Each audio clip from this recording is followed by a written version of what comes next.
San Nicolás de Serbia. Interpretación de los 10 mandamientos dados a Moisés. Escucha, pueblo mío, la primera ley de Dios. Introducción. Estos son los mandamientos que el Señor Dios de los ejércitos dio al pueblo por medio de su elegido y profeta Moisés en el monte Sinaí. Éxodo, capítulo 20. Yo soy el Señor, tu Dios. No tendrás otros dioses delante de mí. No te harás ídolos ni imagen alguna de lo que hay en el cielo arriba, ni en la tierra abajo, ni en las aguas debajo de la tierra. No pronunciarás el nombre del Señor, tu Dios, en vano, porque el Señor no dejará impune a quien pronuncie su nombre en vano. 6 días trabajarás y harás todas tus labores, pero el séptimo día es sábado para el Señor, tu Dios. Honra a tu padre y a tu madre, para que se prolonguen tus días sobre la tierra. No matarás. No cometerás adulterio. No robarás. No darás falso testimonio contra tu prójimo. No codiciarás la casa de tu prójimo. No codiciarás la mujer de tu prójimo, ni su siervo, ni su sierva, ni su buey, ni su asno, ni nada que sea de tu prójimo. En verdad, esta ley es breve, pero estos mandamientos dicen mucho a quien puede reflexionar y desea salvar su alma. Pero aquel que no comprenda en su corazón esta ley suprema de Dios, no podrá aceptar a Cristo ni su enseñanza. Quien no aprende a nadar en aguas poco profundas, no se atreverá a adentrarse en lo profundo por miedo a ahogarse. Y quien no aprende a caminar primero, no podrá correr, pues caerá y se lastimará.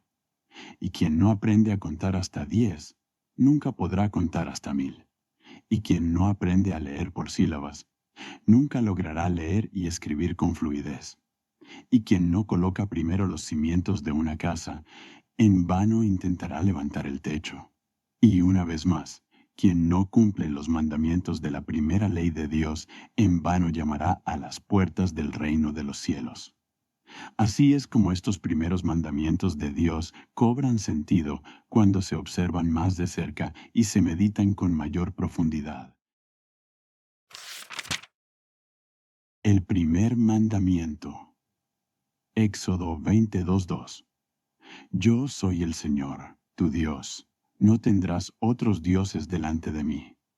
Esto significa, Dios es único y no hay otros dioses fuera de Él.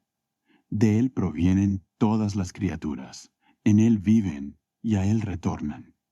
En Dios reside toda la fuerza y el poder, y no hay fuerza fuera de Dios. La fuerza de la luz, la fuerza del agua, del aire y de la piedra son fuerza de Dios. Si la hormiga camina, el pez nada y el pájaro vuela, es gracias a Dios.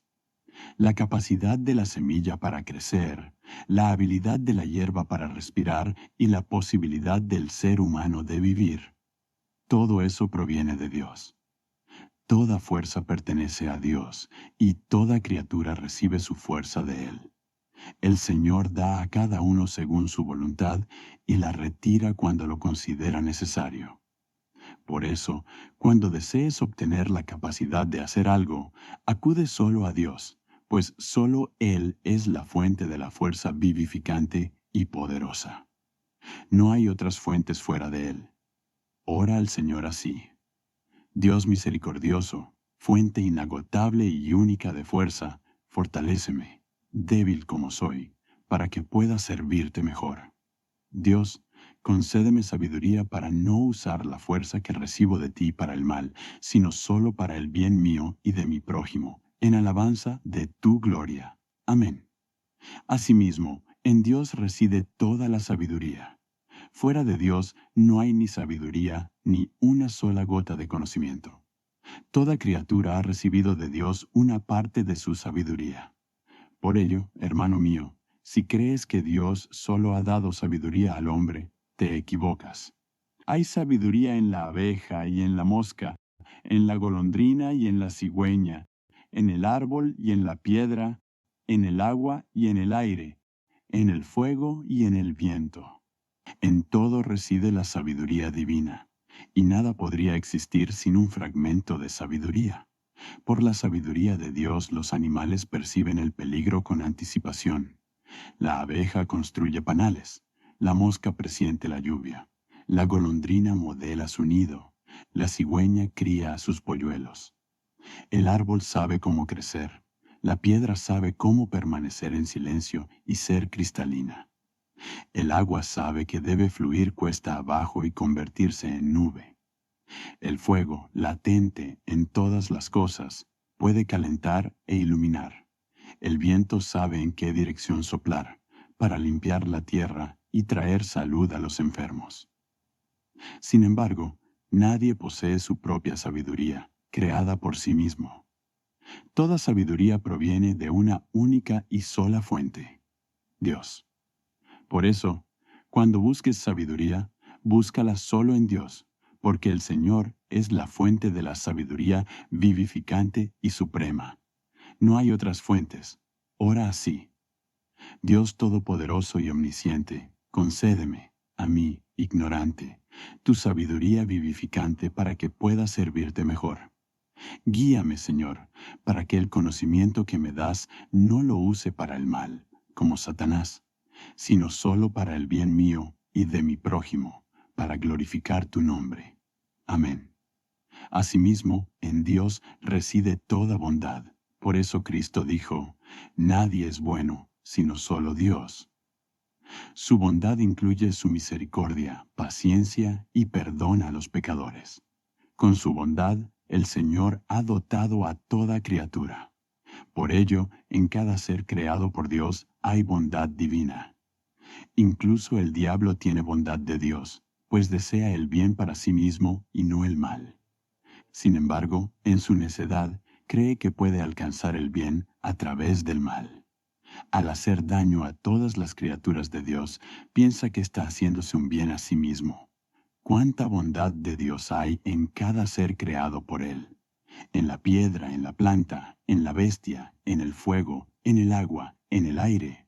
Toda esa bondad proviene de Dios, el fuente inagotable, insondable y suprema de toda virtud. Por eso, cuando desees volverte más bondadoso, no busques bondad en otro lugar que no sea Dios. Solo Él la posee en abundancia.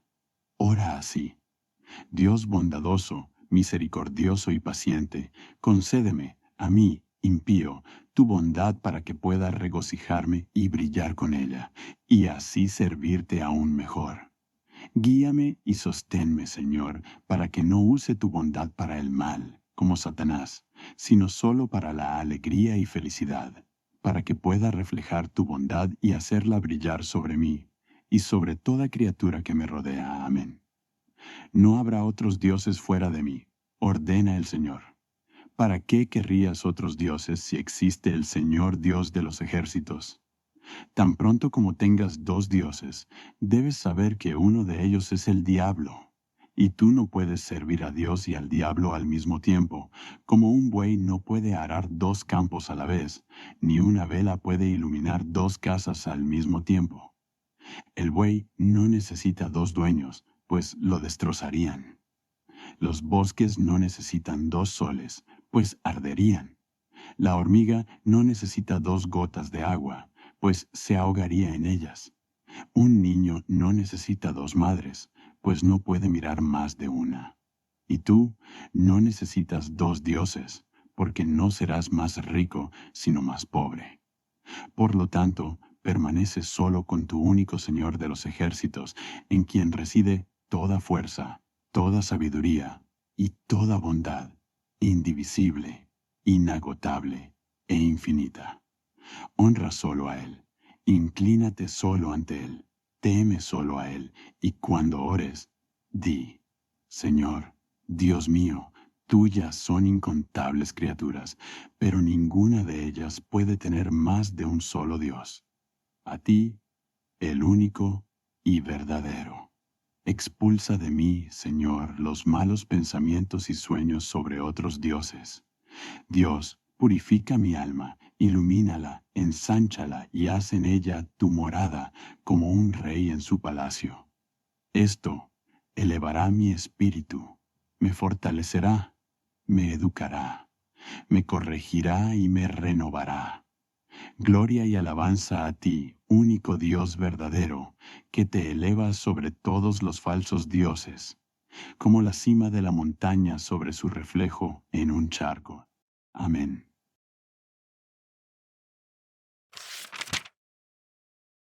El segundo mandamiento. Éxodo 24. No te hagas ídolo ni imagen alguna de lo que hay en el cielo arriba, ni de lo que hay en la tierra abajo, ni de lo que hay en las aguas debajo de la tierra. Esto significa, no divinices la creación como si fuera el Creador. Si has escalado una montaña alta donde te encontraste con el Señor Dios, ¿por qué deberías mirar atrás y ver tu reflejo en un charco al pie de la montaña? Si alguien ha anhelado ver al Rey y, tras mucho esfuerzo, ha logrado presentarse ante él, ¿por qué habría entonces de mirar a derecha e izquierda a los siervos del Rey? Solo hay dos razones por las que alguien haría esto. O bien, porque no se atreve a estar cara a cara con el Rey. O bien porque piensa que el Rey por sí solo no podrá ayudarle. Pero, ¿por qué el hombre no se atreve a presentarse cara a cara ante el Rey Dios? ¿Acaso ese Rey no es también su Padre? ¿Y cuándo teme un hombre estar cara a cara con su Padre? ¿No pensó en ti el Señor antes de tu nacimiento? ¿No te tocó en silencio con sus dedos mientras dormías y cuando estabas despierto sin que tú lo supieras? ¿No piensa Él en ti cada día más de lo que tú piensas en ti mismo? ¿Por qué, entonces, le temes? En verdad, temes a Dios no como un hombre, sino como un pecador. El pecado siempre engendra miedo. Y aparece allí donde no hay lugar ni para Él ni para sus creaciones. Es precisamente el pecado lo que te hace apartar la vista del Rey y dirigirla a los siervos. Entre los siervos, el pecado se siente a gusto. Ese es su ambiente. Allí reina y festeja. Pero debes saber que el Rey es más misericordioso que los siervos. Por eso, no apartes la mirada, sino míralo con valentía, pues Él es tu Padre. La mirada del Rey consumirá el pecado en ti, así como un rayo de sol destruye la suciedad nociva en el agua, purificándola y volviéndola limpia y potable. ¿O acaso no crees que el Rey Dios podrá ayudarte y por eso pones tu esperanza en sus siervos? Pero piensa bien, si el Señor Dios no puede ayudarte, mucho menos podrán hacerlo sus siervos. ¿No esperan todas las criaturas de Dios su auxilio? Entonces, ¿qué ayuda esperas tú de las criaturas de Dios?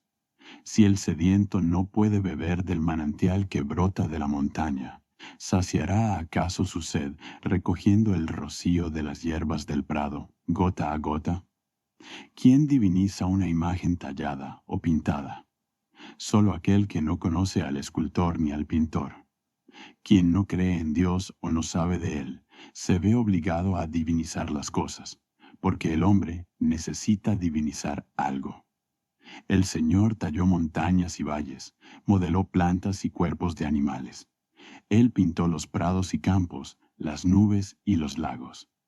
Quien comprende esto, alaba al Señor como el más grande escultor y pintor de iconos. Y quien no lo entiende, alaba a los rostros tallados y a los iconos mismos de Dios.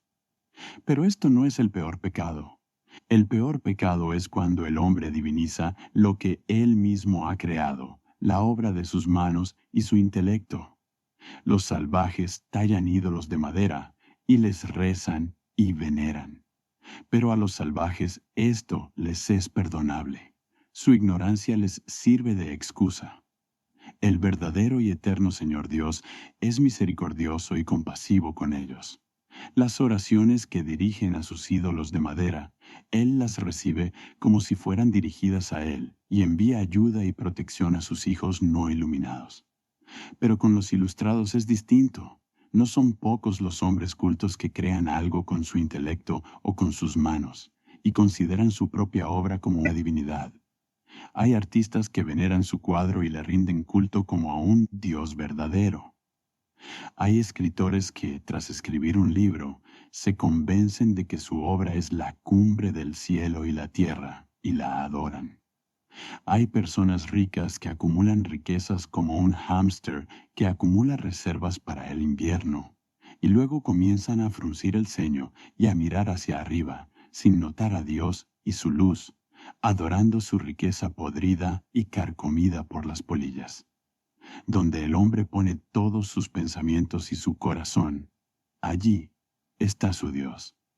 Si alguien dedica todos sus pensamientos y entrega su alma a su familia sin conocer a otro Dios, entonces su familia es su divinidad. Esta es una enfermedad del alma de un tipo. Si alguien dedica todos sus pensamientos y entrega su corazón al oro y la plata, sin querer conocer otro Dios, entonces el oro y la plata son su divinidad. Esta es una enfermedad del alma de otro tipo. Si alguien concentra todos sus pensamientos en elevarse por encima de los demás, en ser el primero a toda costa, en buscar la gloria y los elogios, en creerse el mejor entre todos los hombres y todas las criaturas del cielo y de la tierra, entonces ese hombre es su propio Dios, al que sacrifica todo. Esta es una enfermedad del alma del tercer tipo. Mira, hermano, solo las almas enfermas no conocen al verdadero Dios, y las almas sanas lo son gracias al conocimiento y la fe en el único y verdadero Señor Dios, creador y dueño de todas las familias humanas, de todo el oro y la plata, y de todos los mortales sobre la tierra. Si alguien escribe el nombre de Dios en papel, en madera, en piedra, en la nieve o en el barro, honra ese papel, esa madera, esa piedra, esa nieve y ese barro por el santísimo nombre inscrito en ellos. Pero no divinices aquello sobre lo que ha sido escrito el nombre más sagrado. Si alguien representa la imagen de Dios en cualquier material, inclínate ante ella, pero sabe que no veneras la materia, sino al Dios vivo y grande, a quien la imagen te recuerda. Si alguien pronuncia o canta el nombre del Señor, inclínate, pero sabe que no veneras la voz humana, sino al Dios vivo y poderoso, a quien la lengua humana te ha recordado. Si por la noche contemplas la grandeza de las estrellas del cielo, inclínate profundamente, pero no ante la obra de las manos de Dios, sino ante el Señor Altísimo, que está por encima de las estrellas, cuyo resplandor te recuerda a Él. Y cuando por la tarde te arrodilles, ora así: Señor, Dios mío, solo a ti te conozco, reconozco y alabo siempre, tanto cuando el día me revela toda tu belleza a través de la hermosura de tus obras, como cuando la noche lo cubre todo con un manto oscuro y me deja a solas contigo. Amén.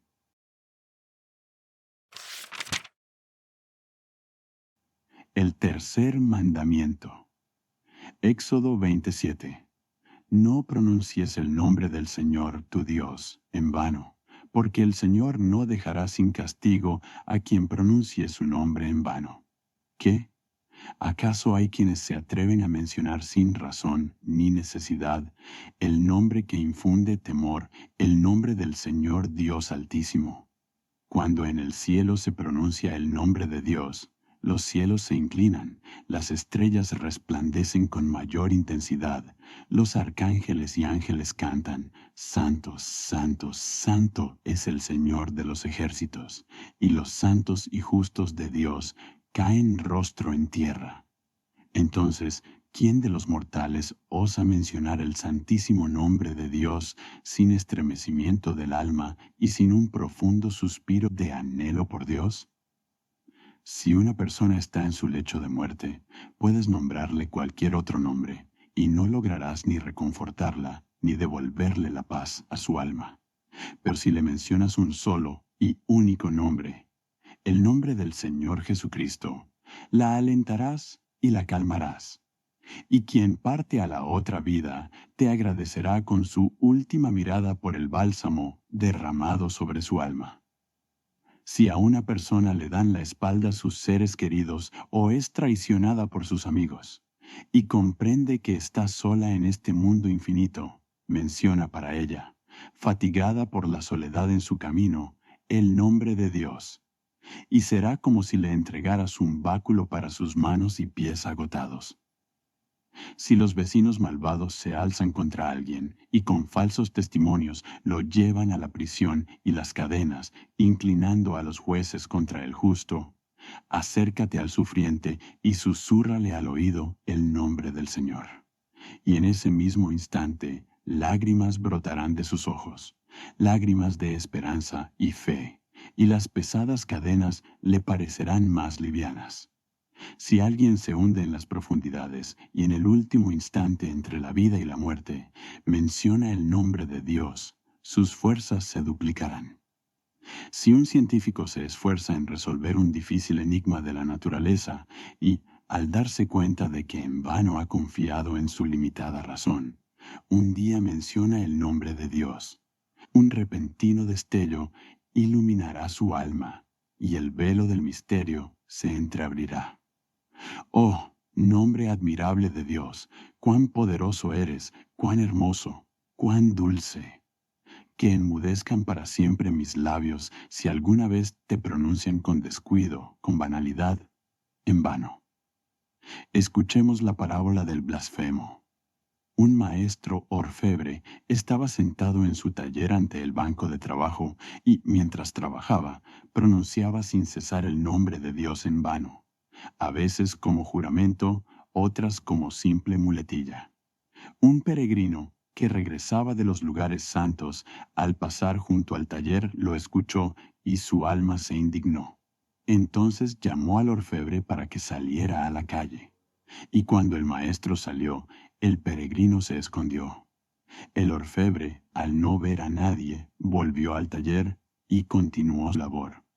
El peregrino lo llamó de nuevo, y cuando el orfebre salió, fingió no saber nada. El maestro, irritado, regresó a su trabajo. El peregrino lo llamó por tercera vez, y cuando el maestro volvió a salir, se quedó de pie en silencio, como si no tuviera nada que ver con ello. Entonces el orfebre, furioso, se abalanzó sobre él. ¿Por qué me llamas en vano? ¿Qué clase de bromas son estas? Tengo trabajo hasta el cuello. El peregrino le respondió con calma. En verdad, el Señor Dios tiene mucho más trabajo que tú, pero tú lo llamas mucho más a menudo de lo que yo te he llamado a ti. ¿Quién tiene más derecho a enfadarse, tú o Dios? El joyero, avergonzado, regresó a su taller y desde entonces guardó su lengua. Así que, hermanos, que el nombre del Señor, como una lámpara inextinguible, arda sin cesar en el alma, en los pensamientos y en el corazón. Que esté en la mente, pero no en los labios, sin una causa significativa y solemne. Escuchemos otra parábola, la parábola del esclavo. En la casa de un amo blanco vivía un esclavo negro, humilde y piadoso cristiano. El amo blanco tenía la costumbre de, en su ira, maldecir y profanar el nombre de Dios. Y tenía el amo un perrito al que amaba mucho. Un día, el amo se enfureció terriblemente y comenzó a injuriar y blasfemar contra Dios. Entonces, el negro sintió un dolor mortal, tomó el perro del amo y comenzó a embadurnarlo con lodo.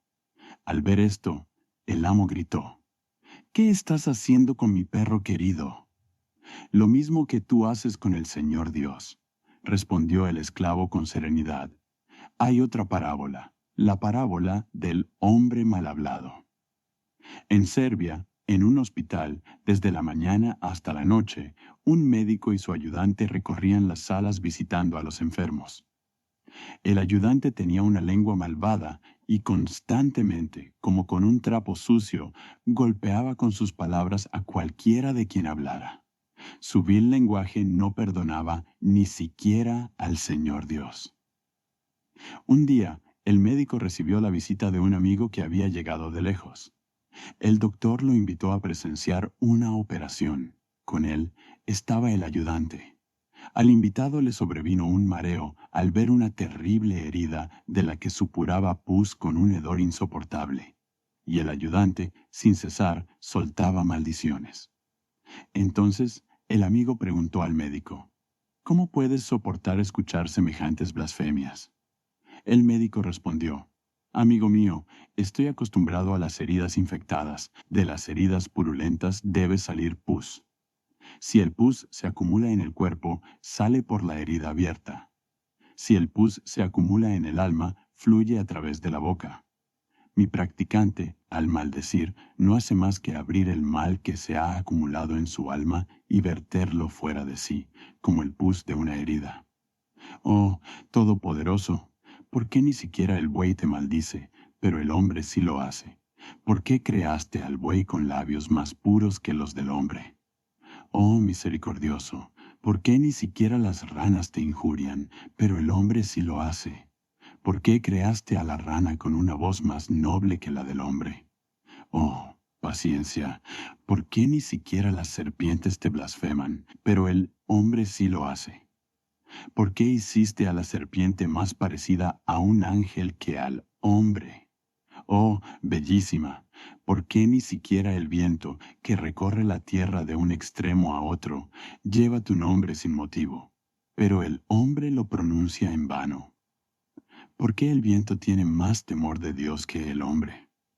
Oh, maravilloso nombre de Dios, cuán poderoso eres, cuán hermoso, cuán dulce, que enmudezcan para siempre mis labios si alguna vez te pronuncian con descuido, con indiferencia, en vano.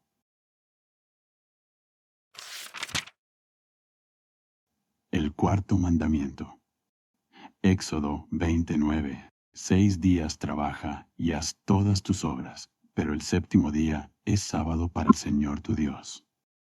Esto significa, 6 días creó el Creador, y el séptimo día descansó de sus obras. 6 días son temporales, vanos y efímeros, pero el séptimo es eterno, pacífico y duradero. Con la creación del mundo, el Señor Dios entró en el tiempo, pero no salió de la eternidad. Grande es este misterio, dice Efesios 5:32. Y es más conveniente reflexionar sobre él que hablar, pues no es accesible a todos. Solo pueden acceder los elegidos de Dios, quienes estando con su cuerpo en el tiempo, con su espíritu, se elevan hasta las alturas del mundo, donde están la paz y felicidad eternas. Y tú, hermano, trabaja y descansa. Trabaja, porque también Dios trabajó. Descansa, porque también el Señor descansó. Que tu trabajo sea creación, porque eres hijo del Creador. No destruyas, sino crea. Considera tu trabajo como colaboración con Dios. Así no obrarás el mal, sino solo el bien. Antes de cualquier acción, piensa si el Señor la haría, pues, en su mayoría, todo lo lleva a cabo el Señor, y nosotros solo le ayudamos. Todas las criaturas de Dios trabajan sin cesar. Que esto te fortalezca en tu labor. Al levantarte temprano por la mañana, mira, el sol ya ha hecho mucho. El sol, el agua, el aire, las plantas y los animales.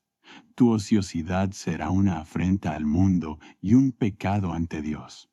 Tu corazón y tus pulmones trabajan día y noche. ¿Por qué no habrían de trabajar también tus manos? Tus riñones trabajan día y noche. ¿Por qué no habría de trabajar también tu mente? Las estrellas avanzan sin descanso por los espacios del universo más rápido que un caballo al galope. ¿Por qué, entonces, habrías de entregarte a la pereza y la ociosidad? Hay una parábola sobre la riqueza. En una ciudad vivía un rico comerciante que tenía 3 hijos. Era un comerciante próspero y con grandes esfuerzos logró acumular una inmensa fortuna. Cuando le preguntaban por qué necesitaba tanta riqueza y tantas preocupaciones, respondía, yo sufro para asegurar el bienestar de mis hijos. para que ellos no sufran.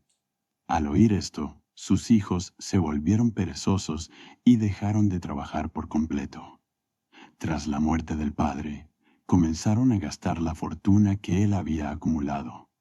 Desde el más allá, el padre quiso volver a ver cómo vivían sus hijos sin trabajo ni preocupaciones. Dios se lo permitió, y él descendió a su ciudad natal y se acercó a su casa.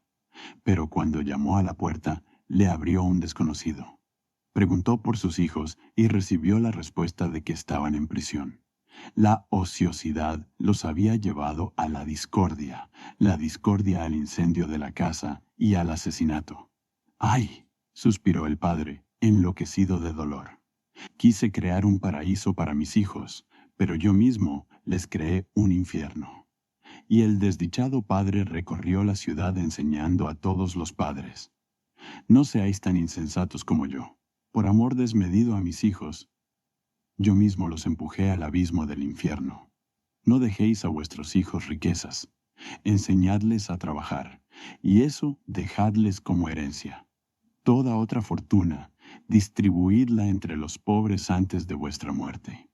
En verdad, no hay nada más peligroso y dañino para el alma que recibir una gran herencia. Estad seguros de que una gran herencia alegra más al diablo que a los ángeles, porque con nada corrompe el diablo a los hombres tan rápida y fácilmente como con una gran herencia. Por eso, hermano, trabaja y enseña a tus hijos a trabajar. Y cuando trabajes, no busques en el trabajo solo ganancia, utilidad y éxito. Mejor encuentra en tu labor la belleza y el gozo que el trabajo mismo brinda. Por una silla que fabrica un carpintero puede recibir 10 dinares, o 50, o 100, pero la belleza de la obra y el gozo del trabajo que el carpintero siente al cepillar, ensamblar y pulir la madera con inspiración no se pagan con nada. Ese gozo se asemeja a la dicha suprema que experimentó el Señor al crear el mundo, cuando con inspiración lo cepillaba, ensamblaba y pulía. Todo el mundo de Dios podría tener un precio y podría pagarse, pero su belleza y el gozo del Creador en la creación no tienen precio. Sabe que deshonras tu labor si solo piensas en la ganancia material que te da. Sabe que tal trabajo no le es dado al hombre, no le saldrá bien ni le traerá el beneficio esperado. Y la madera se indignará contigo y se resistirá si trabajas con ella no por amor, sino por ganancia. Y la tierra te odiará si la araste sin pensar en su belleza, sino solo en tu beneficio. El hierro te quemará, el agua te ahogará, la piedra te aplastará si las miras sin amor y solo ves en ellas tus ducados y dinares. Trabaja sin codicia, como el ruiseñor canta sus canciones sin codicia. Y así el Señor Dios irá adelante en su obra, y tú irás tras él. Pero si corres delante de Dios y te apresuras, dejándolo atrás, tu trabajo te traerá maldición y no bendición. Y en el séptimo día, descansa. ¿Cómo descansas? Mira, el descanso solo puede estar junto a Dios y en Dios. En este mundo no hay otro verdadero descanso, porque este mundo hierve como un remolino. Dedica el séptimo día enteramente a Dios, y entonces realmente descansarás y te llenarás de nuevas fuerzas. En todo el séptimo día piensa en Dios, habla de Dios, lee sobre Dios, escucha sobre Dios y ora a Dios. Así realmente descansarás y te llenarás de nuevas fuerzas. Hay una parábola sobre el trabajo en domingo. Un hombre no respetaba el mandamiento de Dios sobre la santificación del domingo, y continuó con sus labores del sábado también en domingo. Mientras todo el pueblo descansaba, él trabajaba en el campo con sus bueyes hasta el agotamiento, sin darles descanso tampoco a ellos.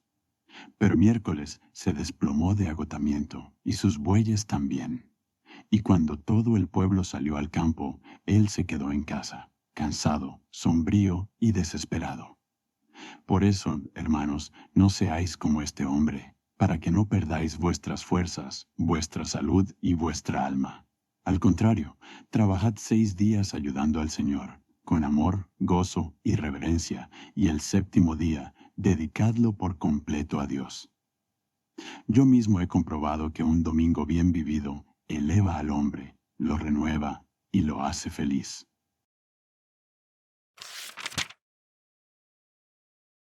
El quinto mandamiento.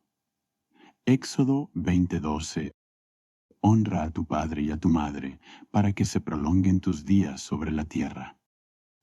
Esto significa, antes de que tú conocieras al Señor Dios, tus padres ya lo conocían. Solo por esto, basta que te inclines ante ellos y les rindas alabanza y respeto. Inclínate, pues, y alaba a todo aquel que antes que tú haya conocido el bien supremo en este mundo. Escuchemos la siguiente parábola. Un joven indio rico atravesaba con su séquito los pasos del Hindu Kush. En las montañas se encontró con un anciano que pastoreaba cabras. El anciano pobre se apartó al borde del camino y se inclinó ante el joven rico. Pero el joven saltó de su elefante y se postró rostro en tierra ante el anciano. El anciano quedó asombrado por esto, y también se asombraron los miembros de su séquito. Pero él dijo al anciano: Me inclino ante tus ojos, porque antes que los míos vieron esta luz, la creación del Altísimo.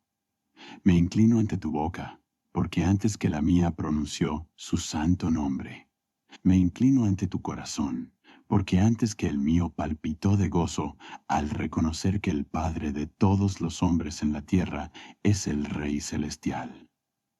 Honra a tu padre y a tu madre, porque tu camino, desde el nacimiento hasta este día, ha sido regado con lágrimas maternas y sudor paterno. Te amaron incluso cuando, débil y sucio, causabas repulsión a todos los demás. Te amarán incluso cuando todos te odien. Y cuando todos te arrojen piedras, tu madre te arrojará siempre viva y albahaca, símbolos de santidad. Tu padre te ama, aunque conoce todos tus defectos, mientras que otros te han odiado aun conociendo solo tus virtudes.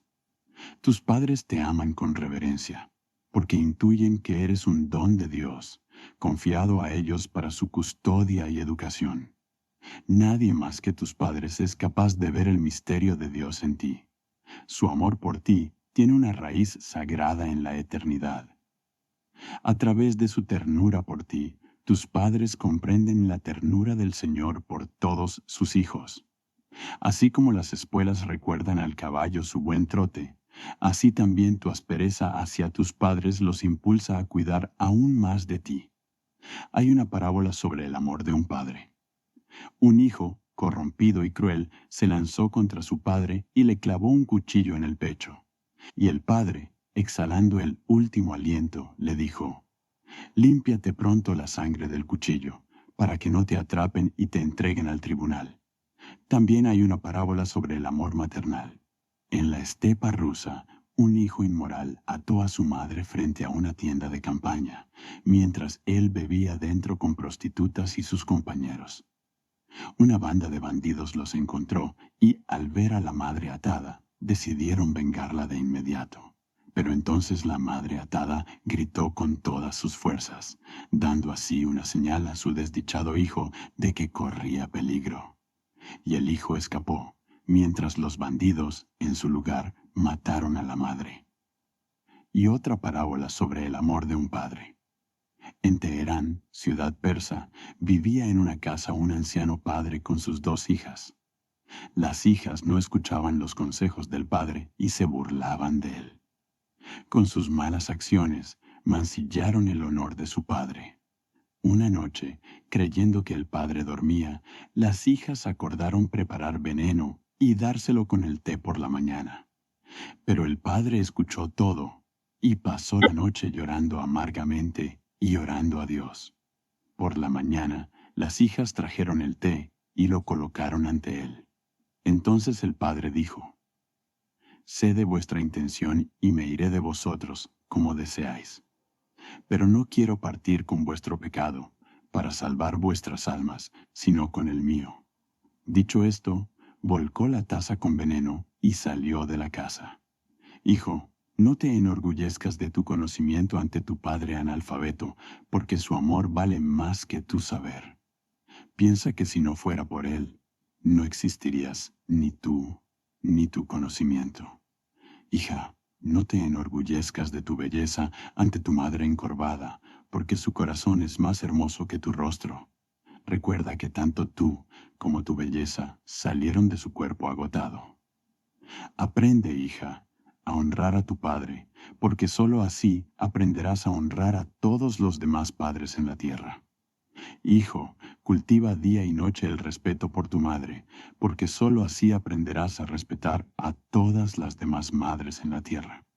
En verdad, hijos, hacéis poco si honráis solo a vuestro padre y madre, pero despreciáis a los demás padres y madres. El respeto por vuestros padres debe ser una escuela de respeto hacia todos los hombres y mujeres que, con dolor, engendran, con sudor crían y con sufrimiento aman a sus hijos. Recordad esto y vivid según este mandamiento, para que el Señor Dios os bendiga en la tierra. En verdad, hijos, hacéis poco si honráis solo la persona de vuestro padre y madre, pero no su trabajo, su tiempo ni sus contemporáneos. Pensad que, al respetar a vuestros padres, honráis también su labor, su época y su generación. Así mataréis en vosotros el hábito fatal y necio de despreciar el pasado.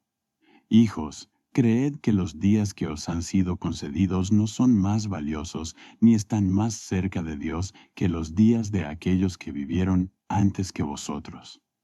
Si os enorgullecéis de vuestro tiempo frente al pasado, no olvidéis que no alcanzaréis a parpadear antes de que la hierba crezca sobre vuestras tumbas, sobre vuestra época, sobre vuestros cuerpos y obras, y otros se reirán de vosotros como de un pasado atrasado. Cada época está llena de madres y padres, de dolor, de sacrificio, de amor, de esperanza y de fe en Dios. Por ello, toda época es digna de respeto. El sabio se inclina con reverencia ante todas las épocas pasadas, así como ante las venideras. Porque el sabio sabe lo que el necio ignora, que su tiempo es solo un minuto en el reloj. Mirad, hijos, el reloj. Escuchad cómo fluye minuto tras minuto, y decidme, ¿cuál de estos minutos es mejor, más largo o más importante que los demás? Poned rodilla en tierra, hijos, y orad a Dios conmigo. Señor, Padre Celestial y Madre Celestial, gloria a ti porque nos has mandado honrar a nuestro Padre y a nuestra Madre en la tierra. Ayúdanos, bondadoso, a través de este honor, a aprender a respetar a todos los hombres y mujeres de la tierra, preciosos hijos tuyos. Y ayúdanos, sabio, a aprender mediante esto a no despreciar, sino a honrar las épocas y generaciones que antes que nosotros vieron tu gloria, pronunciaron tu santo nombre y desaparecieron en el polvo ante tu resplandeciente trono. Amén.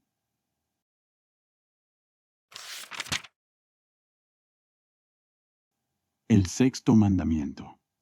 Éxodo 20:13, no matarás. Y esto significa, Dios insufló vida de su propia vida en cada ser creado. La vida es la riqueza más preciada, otorgada por Dios. Por eso, quien atente contra cualquier vida en la tierra, levanta su mano contra el don más valioso de Dios, más aún, contra la misma vida de Dios. Todos nosotros, los que vivimos hoy, somos solo portadores temporales de la vida divina en nuestro interior, guardianes del don más preciado que pertenece a Dios.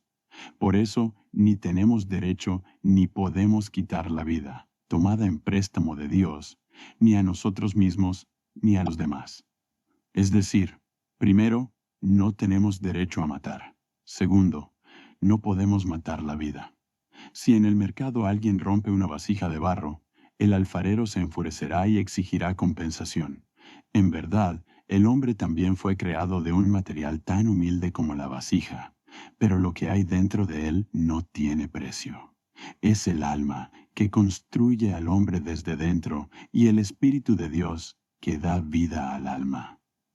Ni el padre ni la madre tienen derecho a quitar la vida a sus hijos, pues no son los padres quienes dan la vida, sino Dios a través de ellos. Y puesto que los padres no dan la vida, tampoco tienen derecho a quitarla. Pero si los padres, que tanto se esfuerzan por criar a sus hijos, no tienen derecho a quitarles la vida, ¿cómo pueden tener ese derecho aquellos que los encuentran casualmente en su camino? Si se rompe una vasija en el mercado, no es la vasija la que sufre, sino el alfarero que la modeló. De la misma manera, cuando un hombre es asesinado, no es el muerto quien siente el dolor, sino el Señor Dios, que lo creó, lo elevó y le insufló su espíritu. Así, si quien rompe una vasija debe compensar al alfarero, con mayor razón el asesino debe devolver a Dios la vida que arrebató. Aunque los hombres no le exijan reparación, Dios sí lo hará. Asesino, no te engañes. Aunque los hombres olviden tu crimen, Dios no puede olvidarlo. Mira, hay cosas que ni siquiera el Señor puede hacer. Por ejemplo, no puede olvidar tu crimen. Recuerda esto siempre. Recuérdalo en tu ira, antes de empuñar un cuchillo o una pistola.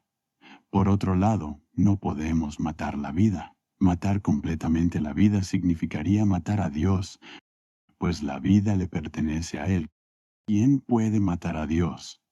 Se puede romper una vasija, pero no se puede destruir la arcilla de la que está hecha. Del mismo modo, se puede destrozar el cuerpo de un hombre, pero no se puede ni romper, ni quemar, ni dispersar, ni disolver su alma, ni su espíritu. Hay una parábola sobre la vida. En Constantinopla gobernaba un visir terrible y sanguinario, cuyo pasatiempo favorito era observar cada día cómo el verdugo decapitaba a los condenados ante su palacio. En las calles de Constantinopla vivía un loco santo, un justo y profeta, al que todos consideraban un siervo de Dios. Una mañana, mientras el verdugo ejecutaba a otro desdichado ante los ojos del visir, el anciano mendigo se paró bajo sus ventanas y comenzó a agitar un pesado martillo de hierro de un lado a otro. «¿Qué haces?», preguntó el visir. «Lo mismo que tú», respondió el anciano. «¿Cómo es eso?», preguntó de nuevo el visir. «Así», dijo el anciano. «Intento matar el viento con este martillo, y tú intentas matar la vida con un cuchillo. Mi esfuerzo es en vano, al igual que el tuyo. Tú, visir, no puedes matar la vida, así como yo no puedo matar el viento». El visir se retiró en silencio a sus aposentos oscuros y no permitió que nadie se le acercara. Durante 3 días no comió, no bebió y no recibió a nadie. Y al cuarto día reunió a sus amigos y les dijo: «En verdad, el hombre de Dios tiene razón. He obrado neciamente. La vida no puede ser destruida, como no se puede matar a el viento». Una historia. En América, en la ciudad de Chicago, vivían 2 hombres como vecinos. Uno de ellos codició la riqueza del otro. Entró en su casa una noche, le cortó la cabeza, se guardó el dinero en el pecho y se marchó. Pero apenas salió a la calle, vio venir hacia él al vecino asesinado. Solo que en los hombros del vecino no estaba su cabeza, sino la propia cabeza del asesino. Horrorizado, el asesino cruzó la calle y echó a correr, pero el vecino volvió a aparecer frente a él, idéntico a él, como un reflejo en el espejo. Al asesino le corrió un sudor frío. Apenas logró llegar a su casa y sobrevivir la noche. Pero la noche siguiente, el vecino volvió a aparecer con su cabeza, y así, cada noche. Entonces el asesino tomó el dinero robado y lo arrojó al río. Pero ni siquiera eso ayudó. Noche tras noche, el vecino seguía apareciendo. El asesino se entregó al tribunal, confesó su crimen y fue condenado a trabajos forzados. Pero ni en prisión pudo cerrar los ojos, pues cada noche veía a su vecino con su propia cabeza sobre los hombros. Finalmente, pidió a un anciano sacerdote que rezara por él y lo confesara. El sacerdote le respondió que antes de la oración y la comunión debía hacer una confesión más. El condenado dijo que ya había confesado su crimen. No esa, le dijo el sacerdote. Debes ver, comprender y reconocer que la vida de tu vecino es tu propia vida, y que al matarlo te has matado a ti mismo. Por eso ves tu cabeza sobre el cuerpo del muerto. Con esto, Dios te muestra que tu vida, la vida de tu vecino y la vida de todos los hombres juntas son una y la misma vida. El condenado reflexionó. Después de mucho meditar, comprendió y reconoció la verdad. Luego oró a Dios y comulgó. Y entonces el espíritu del hombre asesinado dejó de perseguirlo. Pasó sus días y noches en arrepentimiento y oración, contando a los demás condenados el milagro que le había sido revelado, a saber, que un hombre no puede matar a otro sin matarse a sí mismo. Hermanos, así de terribles son las consecuencias del asesinato. Si esto pudiera describirse a todos los hombres, en verdad no habría un solo loco que se atreviera a atentar contra la vida ajena. Dios despierta la conciencia del asesino, y su propia conciencia empieza a roerlo desde dentro, como el gusano roe el árbol bajo la corteza. La conciencia lo carcome, lo golpea, retumba y ruge como una leona enfurecida, y el desdichado criminal no encuentra paz ni de día ni de noche, ni en las montañas ni en los valles, ni en esta vida ni en la tumba. Más fácil le sería si su cráneo se abriera y un enjambre de abejas se instalara dentro, que soportara su conciencia impura y agitada. Por eso, hermanos, Dios prohibió el asesinato, por nuestro propio bienestar y felicidad. Oh Señor bondadosísimo, cuán dulce y útil es cada uno de tus mandamientos. Oh Señor Todopoderoso, guarda a tu siervo de las malas acciones y de la conciencia vengadora, para que te alabe y te glorifique por los siglos de los siglos. Amén.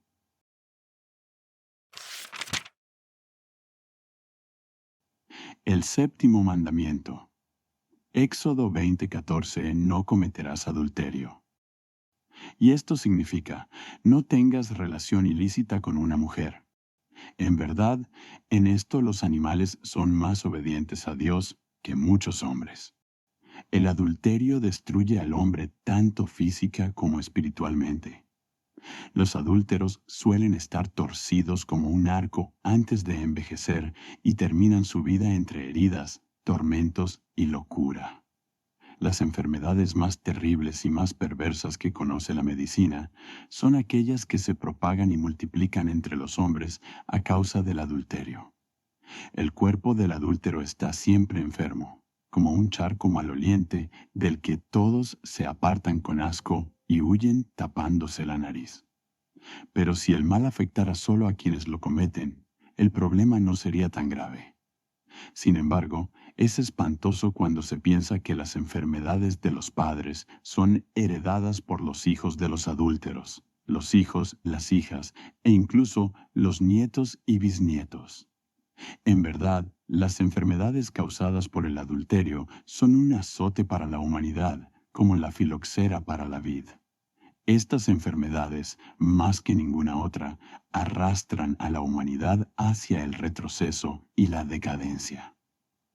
El cuadro es lo bastante aterrador si se consideran solo los tormentos y deformidades del cuerpo, la putrefacción y descomposición de la carne por enfermedades nefastas. Pero la imagen se completa, se vuelve aún más espantosa y estremecedora cuando a las deformidades físicas se añaden las del alma, como consecuencia del pecado del adulterio. A causa de este mal, las fuerzas del alma del hombre se debilitan y se trastornan. El enfermo pierde la agudeza, la profundidad y la altura del pensamiento que tenía antes de la enfermedad. Está confuso, olvidadizo y siente un cansancio constante. Ya no es capaz de realizar ningún trabajo serio. Su carácter cambia por completo y se entrega a todo tipo de vicios, la embriaguez, la calumnia, la mentira, el robo y demás.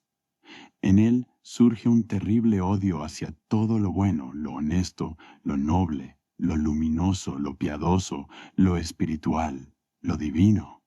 Odia a las personas virtuosas y se esfuerza con todas sus fuerzas en perjudicarlas, difamarlas, calumniarlas y hacerles daño. Como un verdadero misántropo, también es un enemigo de Dios. Odia todas las leyes, tanto humanas como divinas, y por eso odia a todos los legisladores y guardianes de la ley. Se convierte en perseguidor del orden, de la bondad, de la voluntad, de la santidad y del ideal. Es como un charco fétido dentro de la sociedad, que se pudre, apesta y contamina todo a su alrededor. Su cuerpo es pus y su alma también. Por eso, hermanos, Dios, que todo lo sabe y todo lo prevé, impuso la prohibición del adulterio, la fornicación y las relaciones extramatrimoniales. Los jóvenes deben guardarse especialmente de este mal y evitarlo como a una madriguera de víboras venenosas. Un pueblo en el que la juventud se entrega a la promiscuidad y al amor libre no tiene futuro. Tal nación, con el tiempo, tendrá generaciones cada vez más deformes, obtusas y débiles, hasta que finalmente caiga en esclavitud bajo un pueblo más sano que vendrá a someterla. Quien sabe leer la historia de la humanidad puede ver qué terribles castigos han caído sobre las tribus y naciones adúlteras. En las Sagradas Escrituras se habla de la caída de dos ciudades, Sodoma y Gomorra, en las que no se podían encontrar ni 10 justos ni vírgenes. Por ello, el Señor Dios hizo llover sobre ellas fuego y azufre, y ambas ciudades fueron sepultadas de inmediato, como en una tumba. En el sur de Italia aún existe un lugar llamado Pompeya, que fue en su tiempo una ciudad rica y lujosa, y hoy no es más que ruinas lamentables, a donde la gente acude para mirar y estremecerse de horror. Y el destino de Pompeya, en pocas palabras, fue este. La riqueza llevó a la ciudad a una vida depravada, como quizá el mundo no había visto jamás.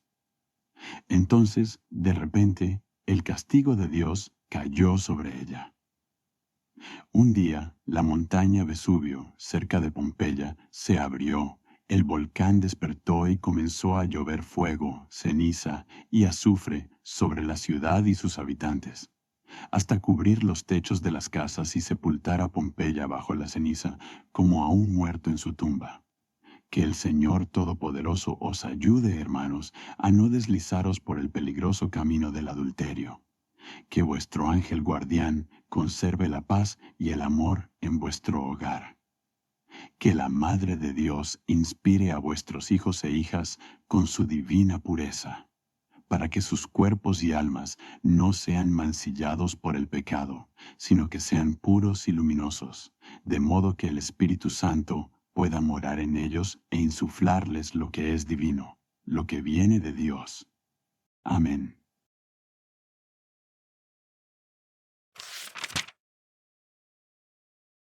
El octavo mandamiento. Éxodo 20:15. No robarás.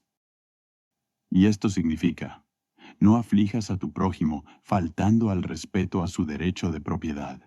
No hagas lo que hacen los zorros y los ratones, si te consideras mejor que el zorro y el ratón. El zorro roba sin conocer la ley sobre el robo, y el ratón roe el granero sin ser consciente de que causa daño a alguien. Tanto el zorro como el ratón comprenden solo su necesidad, pero no la pérdida ajena. A ellos no les fue dado entender, pero a ti sí. Por eso no se te perdona lo que es perdonable para el zorro y el ratón. Tu beneficio siempre debe estar bajo la ley y no debe ser en perjuicio de tu prójimo. Hermanos, solo los ignorantes recurren al robo, es decir, aquellos que no conocen dos verdades fundamentales de esta vida. La primera verdad es que el hombre no puede robar. La segunda verdad es que el hombre no puede obtener provecho del robo. ¿Cómo es eso? Preguntarán muchos pueblos y se asombrarán muchos ignorantes. Es así. Nuestro universo está lleno de ojos, está cubierto de miradas, como el ciruelo en primavera está cubierto de flores blancas. Algunos de estos ojos los hombres los ven y sienten sobre sí sus miradas, pero una gran parte ni la ven ni la sienten. La hormiga que se arrastra entre la hierba no percibe ni la mirada de la oveja que pasta sobre ella, ni la del hombre que la observa. De la misma manera, los hombres no perciben las miradas de un número incalculable de seres superiores que nos vigilan a cada paso de nuestro camino en la vida. Existen millones y millones de espíritus que observan atentamente lo que sucede en cada palmo de tierra. ¿Cómo podría entonces un ladrón robar sin ser visto? ¿Cómo podría un ladrón robar sin que se descubra? Es imposible meter la mano en el propio bolsillo sin que millones de testigos lo vean. Con mayor razón, es imposible meter la mano en el bolsillo ajeno sin que millones de fuerzas celestiales den la alarma. Quien comprende esto afirma que el hombre no puede robar sin ser visto ni sin castigo. Esa es la primera verdad. La segunda verdad es que el hombre no puede obtener provecho del robo, porque ¿cómo usará lo robado si los ojos invisibles todo lo vieron y señalaron hacia él? Y si lo señalaron, entonces lo oculto se hará visible y el nombre de ladrón se le pegará hasta la muerte. Las fuerzas celestiales pueden señalar al ladrón de 1000 maneras. Hay una parábola sobre dos pescadores. A orillas de un río vivían dos pescadores con sus familias. Uno tenía muchos hijos y el otro no tenía ninguno. Cada tarde ambos lanzaban sus redes y se iban a dormir. Con el tiempo, comenzó a suceder que en la red del pescador con muchos hijos siempre aparecían solo 2 o 3 peces, mientras que en la del pescador sin hijos había abundancia. Este, por compasión, sacaba de su red llena algunos peces y se los daba a su vecino. Así fue durante mucho tiempo, tal vez un año entero. Mientras uno prosperaba vendiendo pescado, el otro apenas lograba subsistir y, a veces, ni siquiera podía comprar pan para sus hijos. ¿Qué sucede aquí?, se lamentaba el pobre pescador. Pero una noche, mientras dormía, se le reveló la verdad. Se le apareció en sueños un hombre resplandeciente como un ángel de Dios y le dijo: «Levántate rápido y ve al río. Allí verás por qué eres pobre. Pero cuando veas, no dejes que la ira te domine». El pescador despertó de inmediato. Se persignó, salió hacia el río y vio a su vecino pasando peces de su red a la suya. La sangre del pobre pescador hirvió de indignación, pero recordó la advertencia y contuvo su ira. Calmándose un poco, le dijo serenamente al ladrón: «Vecino, ¿quieres que te ayude? Vamos, no sufras solo». Sorprendido en plena falta, el otro quedó paralizado de miedo. Cuando recuperó el habla, cayó a los pies del pobre pescador y exclamó: «Verdaderamente el Señor te ha mostrado mi crimen. ¡Qué pesado es mi pecado!». Y le entregó la mitad de su riqueza para que no lo denunciara ni lo enviara a prisión. Hay una parábola sobre un comerciante. En una ciudad árabe vivía un comerciante llamado Ismael. Siempre que entregaba mercancía a sus clientes, los estafaba con unas cuantas dracmas. Así, su fortuna creció considerablemente. Sin embargo, sus hijos estaban enfermos y gastaba mucho dinero en médicos y medicinas. Y cuanto más gastaba en curar a sus hijos, más engañaba a sus clientes. Pero cuanto más engañaba, más enfermaban sus hijos. Un día, mientras Ismael estaba solo en su tienda, lleno de angustia por sus hijos, le pareció que los cielos se abrían por un instante. Alzó los ojos para ver qué ocurría y vio ángeles junto a una enorme balanza, midiendo las bendiciones que el Señor concede a los hombres. Llegó el turno de la familia de Ismael, y cuando los ángeles pesaron la salud de sus hijos, pusieron en el platillo de la balanza menos de lo que correspondía. Ismael, enfurecido, quiso gritarles, pero uno de los ángeles se volvió hacia él y dijo: «La medida es justa. ¿Por qué te enfadas?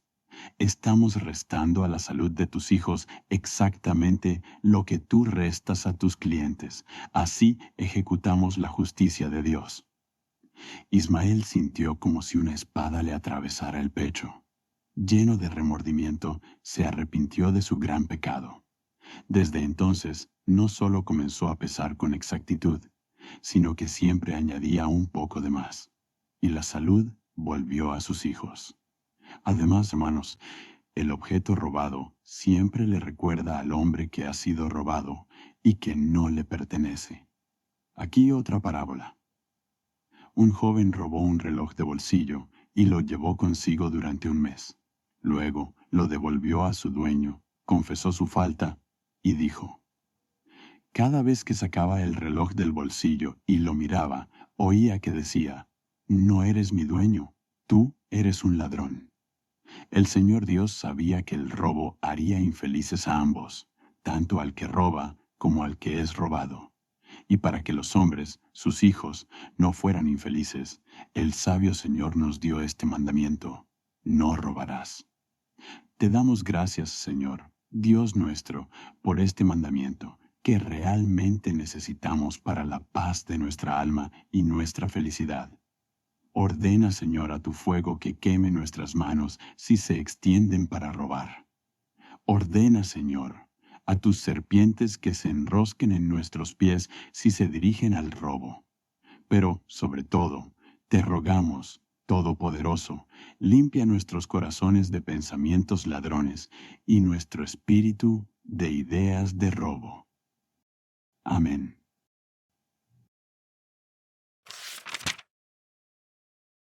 El noveno mandamiento. Éxodo 20:16.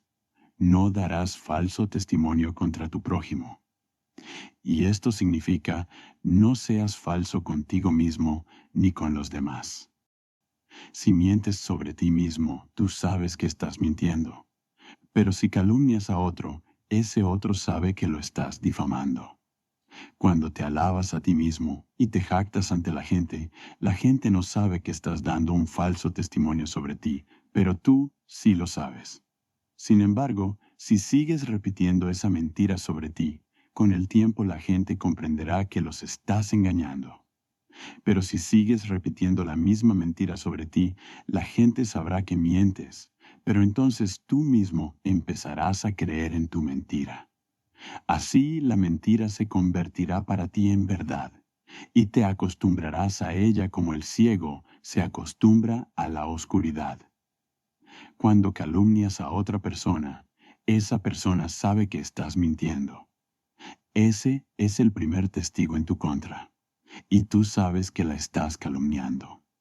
Eso significa que tú eres el segundo testigo contra ti mismo, y el Señor Dios es el tercer testigo. Por lo tanto, cada vez que des falso testimonio contra tu prójimo, ten en cuenta que habrá 3 testigos contra ti: Dios, tu prójimo y tú mismo. Y ten por seguro que uno de estos 3 testigos te desenmascarará ante todo el mundo. Así es como el Señor Dios puede revelar un falso testimonio contra el prójimo. Hay una parábola acerca de un calumniador. En una aldea vivían 2 vecinos, Luca e Ilya. Luca no podía soportar a Ilya, porque Ilya era un hombre recto y trabajador, mientras que Luca era un borracho y un holgazán. Lleno de odio, Luca acudió al tribunal y denunció que Ilya había pronunciado insultos contra el zar. Ilya se defendió como pudo y al final, volviéndose hacia Luca, le dijo: «Dios quiera que el Señor mismo revele tu mentira contra mí». Sin embargo, el tribunal envió a Ilya a prisión y Luca regresó a su casa. Al acercarse a su hogar, oyó llantos dentro de la casa. Un horrible presentimiento le heló la sangre en las venas, pues recordó la maldición de Ilya. Al entrar, quedó horrorizado. Su anciano padre, al caer sobre el fuego, se había quemado los ojos y todo el rostro. Cuando Luca vio esto, quedó mudo y no pudo ni hablar ni llorar. Al amanecer del día siguiente, fue al tribunal y confesó que había calumniado a Ilia. El juez liberó de inmediato a Ilia y castigó a Luca por falso testimonio. Así, por un solo pecado, Luca sufrió 2 castigos, de Dios y de los hombres. Y aquí un ejemplo de cómo tu prójimo puede revelar tu falso testimonio. En Nisa vivía un carnicero llamado Anatol. Un comerciante rico, pero deshonesto, lo sobornó para que diera falso testimonio contra su vecino Émile, afirmando que había visto a Émile rociar con queroseno y prender fuego a la casa de dicho comerciante. Anatole testificó esto en el tribunal y prestó juramento. Émile fue condenado, pero juró que, una vez cumplida su pena, viviría solo para probar que Anatole había mentido en su testimonio. Émile era un hombre emprendedor y pronto reunió 1000 napoleones. Decidió que entregaría toda esa suma para obligar a Anatole a confesar su calumnia ante testigos. Primero, Émile buscó a personas que conocieran a Anatole y trazó un plan. Debían invitarlo a cenar, emborracharlo bien y luego decirle que necesitaban un testigo que, bajo juramento, declarara en el tribunal que cierto tabernero escondía ladrones. El plan salió a la perfección. Expusieron el asunto a Anatole, pusieron ante él 1000 napoleones de oro y le preguntaron si podía encontrar a alguien de confianza que declarara lo que ellos necesitaban. Cuando Anatole vio la pila de oro, se le iluminaron los ojos y de inmediato dijo que él mismo se encargaría del asunto. Entonces los cómplices fingieron dudar de si él podría hacerlo bien, si no se asustaría o se pondría nervioso en el tribunal. Anatole comenzó a asegurarles con entusiasmo que lo lograría. Y entonces le preguntaron si alguna vez había hecho algo similar y qué tan exitoso había sido. Sin sospechar la trampa, Anatole confesó que hubo un caso en el que le pagaron por dar falso testimonio contra Émile, quien fue enviado a trabajos forzados como resultado. Al oír lo que necesitaban, los amigos corrieron a contarle todo a Émile. A la mañana siguiente, Émile presentó una denuncia ante el tribunal. Anatole fue juzgado y enviado a galeras. Así, el castigo ineludible de Dios alcanzó al calumniador y restauró el buen nombre del hombre honrado. Y aquí otro ejemplo de cómo el propio falso testigo confesó su crimen. En una ciudad vivían 2 amigos, Georgi y Nicola. Ninguno de los 2 estaba casado. Ambos estaban enamorados de la misma joven, la hija de un humilde artesano que tenía 7 hijas, todas solteras. La mayor se llamaba Flora. Tanto Georgi como Nicola habían puesto sus ojos en Flora. Pero Georgi fue más rápido. Pidió su mano y le pidió a su amigo que fuera su padrino de bodas. Nicola sintió tal envidia que decidió impedir la boda a toda costa. Así que empezó a disuadir a Georgi de casarse con Flora, asegurando que ella no era una muchacha decente y que había estado con muchos hombres. Las palabras de su amigo hirieron a Georgi como un cuchillo afilado, pero insistió en que eso no podía ser cierto. Entonces Nicola dijo que él mismo había estado con Flora. Georgi le creyó, fue a la casa de la joven y canceló la boda. Pronto, todo el pueblo lo supo. Una mancha de deshonra cayó sobre toda la familia. Sus hermanas comenzaron a reprocharle a Flora. Ella, desesperada, sin poder defenderse, se arrojó al mar y se ahogó. Aproximadamente un año después, Nicola entró en la iglesia en Jueves Santo y escuchó al sacerdote llamar a los fieles a la comunión. Pero que no se acerquen al cáliz los ladrones, los mentirosos, los perjuros y aquellos que han mancillado el honor de una doncella inocente. Más les valdría tomar fuego en sí mismos que la sangre de Cristo, puro e inocente. Al oír estas palabras, Nicola tembló como una hoja. Justo después del servicio, pidió confesarse con el sacerdote, quien accedió. Nicola confesó todo y preguntó qué podía hacer para librarse de los remordimientos que lo devoraban como una leona hambrienta. El sacerdote le aconsejó que, si realmente sentía vergüenza y temía el castigo, confesara públicamente su falta a través de un periódico. Nicola pasó la noche en vela, reuniendo el valor para confesarlo todo en público. A la mañana siguiente, escribió sobre todo lo que había hecho, cómo había manchado el honor de una familia respetable y cómo había mentido a su amigo. Al final de la carta, añadió: «No iré al tribunal. El tribunal no me condenará a muerte, pero yo solo merezco la muerte. Por eso me condeno a mí mismo». Y al día siguiente se ahorcó. Oh Señor, Dios justo, qué desdichados son aquellos que no siguen tu santo mandamiento, ni refrenan su corazón pecador y su lengua con freno de hierro. Dios, ayúdame a no pecar contra la verdad. Ilumíname con tu verdad, Jesús, Hijo de Dios. Consume toda mentira en mi corazón, como el jardinero quema los nidos de orugas en los árboles frutales del huerto. Amén.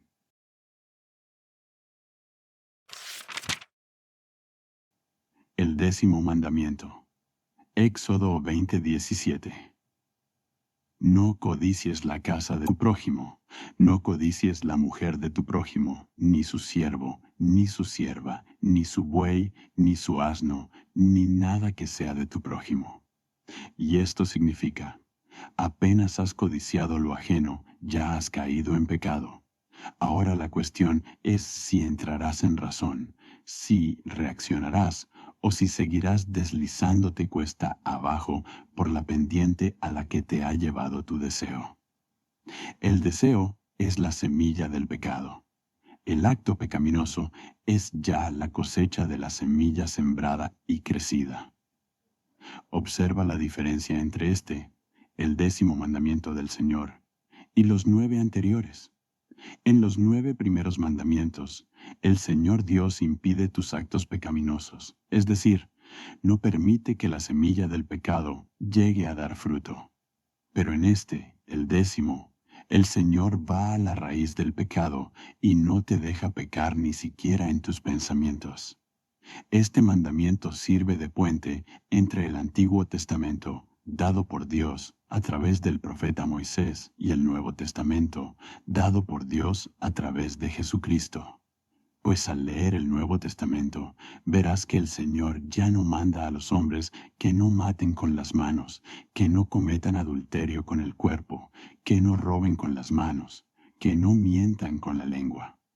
Al contrario, Él desciende a las profundidades del alma humana y ordena que no se mate ni siquiera en el pensamiento, que no se imagine el adulterio ni en el pensamiento, que no se robe ni en el pensamiento, que no se mienta con el silencio.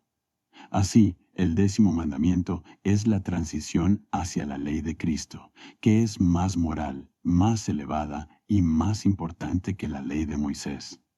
No codicies nada que pertenezca a tu prójimo, pues en cuanto codicias lo ajeno, ya has sembrado la semilla del mal en tu corazón, y la semilla crecerá y crecerá y crecerá, y se fortalecerá y se ramificará, arrastrando al pecado tus manos, y tus pies, y tus ojos, y tu lengua, y todo tu cuerpo.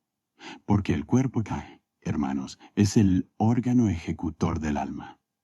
El cuerpo solo ejecuta las órdenes que dicta el alma. Lo que el alma quiere, el cuerpo lo lleva a cabo. Y lo que el alma no desea, el cuerpo no lo hace. ¿Qué planta, hermanos, crece más rápido que todas? El helecho, ¿verdad? Pero el deseo sembrado en el corazón humano crece más rápido que el helecho. Hoy crecerá solo un poco, mañana el doble, pasado mañana el cuádruple, al día siguiente 16 veces más, y así sucesivamente. Si hoy envidias la casa de tu vecino, mañana empezarás a tramar cómo apropiártela, pasado mañana exigirás que te la ceda, y al otro día se la arrebatarás o la incendiarás. Si hoy miras con lujuria a su mujer, mañana idearás cómo raptarla, pasado mañana cometerás adulterio con ella, y al otro día planearás, junto a ella, eliminar a tu vecino para poseerla. Si hoy codicias el buey de tu vecino, mañana lo desearás el doble, pasado mañana 4 veces más, y al otro día se lo robarás. Y si tu vecino te acusa de robo, en el juicio jurarás que el buey es tuyo. Así es como de los pensamientos pecaminosos nacen los actos pecaminosos. Y fíjate bien, quien pisotea este 10º mandamiento acabará quebrantando, uno tras otro, los otros 9. Escucha mi consejo, esfuérzate por cumplir este último mandamiento de Dios, y te será más fácil cumplir los demás. Créeme, quien tiene el corazón lleno de malos deseos oscurece tanto su alma que se vuelve incapaz de creer en el Señor Dios, de trabajar en su debido tiempo, de santificar el día domingo y de honrar a sus padres. En verdad, para todos los mandamientos se cumple lo siguiente: si rompes uno, romperás los 10. Hay una parábola sobre los pensamientos pecaminosos. Un hombre justo llamado Laurus dejó su aldea y se retiró a las montañas, arrancando de su alma todos sus deseos, excepto el de dedicarse a Dios y alcanzar el reino de los cielos. Pasó varios años en ayuno y oración, pensando solo en Dios. Cuando regresó a su aldea, todos sus paisanos se maravillaron de su santidad, y todos lo veneraban como a un verdadero hombre de Dios. Pero en esa aldea vivía un hombre llamado Tadeo, quien envidió a Laurus y dijo a sus vecinos que él también podía volverse como Laurus. Entonces Tadeo se retiró a las montañas y comenzó a atormentarse con ayunos en soledad. Sin embargo, al cabo de un mes, regresó. Y cuando los aldeanos le preguntaron qué había hecho todo ese tiempo, él respondió: he matado, he robado, he mentido, he calumniado, me he envanecido, he cometido adulterio, he incendiado casas. ¿Cómo puede ser? Si estabas allí solo. Sí, con el cuerpo estaba solo, pero con el alma y el corazón estuve entre la gente todo el tiempo. Y lo que no podía hacer con mis manos, mis pies, mi lengua y mi cuerpo, lo hacía en mi mente y en mi alma. Así es, hermanos, un hombre puede pecar incluso en soledad. Aunque un malvado se aparte de la sociedad, sus deseos pecaminosos, su alma impura y sus pensamientos impuros no lo abandonarán. Por eso, hermanos, roguemos a Dios para que nos ayude a cumplir también este último de sus mandamientos, y con ello prepararnos para escuchar, comprender y aceptar el Nuevo Testamento de Dios, es decir, el Testamento de Jesucristo, el Hijo de Dios. Señor, Dios mío, Señor grande y temible, grande en tus obras, temible en tu justicia, ineludible. Concédenos una porción de tu fuerza, de tu sabiduría y de tu buena voluntad para vivir conforme a este santo y gran mandamiento tuyo. Aplasta, oh Dios, todo deseo pecaminoso en nuestro corazón antes de que comience a estrangularnos. Oh Señor del mundo, nutre nuestras almas y cuerpos con tu fuerza, pues con la nuestra nada podemos. Con tu sabiduría, pues la nuestra es necedad y confusión. Con tu voluntad, pues la nuestra, sin tu buena voluntad, siempre sirve al mal. Acércate a nosotros, Señor, para que nosotros nos acerquemos a ti. Inclínate hacia nosotros, Dios, para que nos elevemos hasta ti. Siembra, Señor, tu santa ley en nuestros corazones. Siémbrala, injértala, riégala y haz que crezca, que se ramifique, que florezca y dé fruto.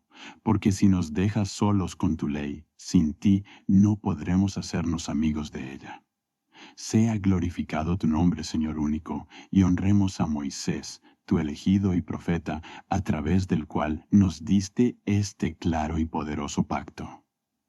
Ayúdanos, Señor, a aprender palabra por palabra este primer pacto, para así prepararnos para el grande y glorioso pacto de tu unigénito Hijo, Jesucristo, nuestro Salvador, a quien, junto a ti y al Espíritu Santo vivificador, sea la gloria eterna, el cántico y la adoración de generación en generación, de siglo en siglo, hasta el fin del mundo, hasta el juicio final, hasta la separación de los pecadores impenitentes de los justos, hasta la victoria sobre Satanás, hasta la destrucción de su reino de tinieblas y el resplandor de tu reino eterno sobre todos los reinos que la mente conoce y el ojo humano ve.